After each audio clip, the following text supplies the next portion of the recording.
Hello all welcome to DST tales Telugu. ఈరోజు మనం చూద్దాం చేపల పులుసు ఎలా తయారు చేసుకోవాలో. అన్ని నాన్ వెజ్ ఐటమ్స్ కన్నా చాలా సింపుల్ అండ్ ఈజీగా ఫాస్ట్గా చేసుకునే ఫిష్ పులుసు. ఇప్పుడు నీచు వాసన రాకుండా ఉండటానికి చేప ముక్కలకి పసుపు ఉప్పు బాగా పట్టించి నీట్గా వాష్ చేసుకోవాలండి.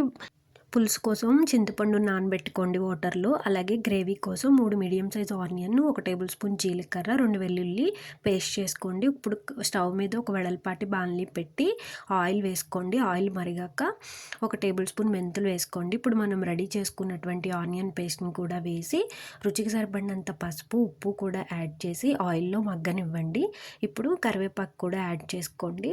అలాగే 3 పచ్చిమిర్చి యాడ్ చేసుకోండి.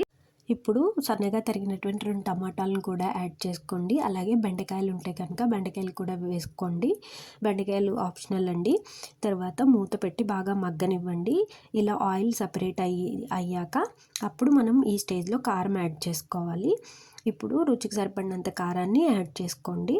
కారం కూడా యాడ్ చేశాక ఒకసారి గరిటతో ఫ్రై చేసుకోండి. ఆ తర్వాత మనం శుభ్రంగా కడుక్కున్నటువంటి చేప ముక్కల్ని యాడ్ చేయండి. చేప ముక్కల్ని యాడ్ చేశాక మనం గరిట పెట్టకూడదండి. ఎప్పుడైనా చేపల పులుసుకి గరిట పెడితే ముక్కలు యాడ్ చేశాక ఇరిగిపోతాయి. సో అందుకని చెప్పి ఒక క్లాత్ తీసుకొని గిన్నెను పట్టుకొని వీడియోలో చూపిస్తున్నట్టుగా నెమ్మదిగా కదుపుకోండి. ఆ తర్వాత మూత పెట్టి మగ్గనివ్వండి. ఒక 5 మినిట్స్ సిమ్లో పెట్టి చేపలను మగ్గనివ్వండి. తర్వాత మూత తీసి చూడండి. చేపలు కొంచెం కలర్ చేంజ్ అవుతాయి. ఇక్కడ చూడండి కొంచెం ఎల్లోయిష్గా వచ్చాయి. అంటే చేప ముక్క ఆల్మోస్ట్ ఉడికిపోయినట్టే. ఇప్పుడు ఈ స్టేజ్లో మనం చింతపండు ముందు నానబెట్టుకున్నాం కదండి, ఆ చింతపండు పల్ప్ తీసుకొని ఆ పల్ప్ని యాడ్ చేసుకోండి. యాడ్ చేసుకున్నాక మళ్ళీ ఒకసారి ఇందాక చూపించినట్టే కదపండి. గరిటె లేకుండా గిన్నెని క్లాత్తో పట్టుకొని నెమ్మదిగా కదుపుకోండి. ఈ స్టేజ్లో ఒక 5 మినిట్స్ మరిగాక ఉప్పు కారం టేస్ట్ చూసి సరిపోకపోతే కనుక యాడ్ చేసుకోండి. అలాగే కొంచెం వాటర్ కూడా యాడ్ చేసుకోండి.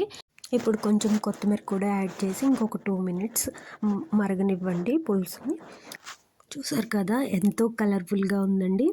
ఆయిల్ చూసారా ఎలా సపరేట్ అయిందో. ఇట్లా ఆయిల్ సపరేట్ అయ్యిందంటే పులుసు మనకి రెడీ అయిపోయినట్టే అండి. ఇప్పుడు స్టవ్ ఆఫ్ చేసుకొని వేడివేడి అన్నంతో సర్వ్ చేసుకోండి. లేదా నెక్స్ట్ డే తిన్నా కూడా దీని రుచి అనేది రెట్టింపు అవుతుంది. మీకు వీడియో నచ్చినట్లయితే లైక్ అండ్ షేర్ చేయండి. కమెంట్ చేయడం మర్చిపోవద్దు. Thanks for watching. Please subscribe. Bye bye.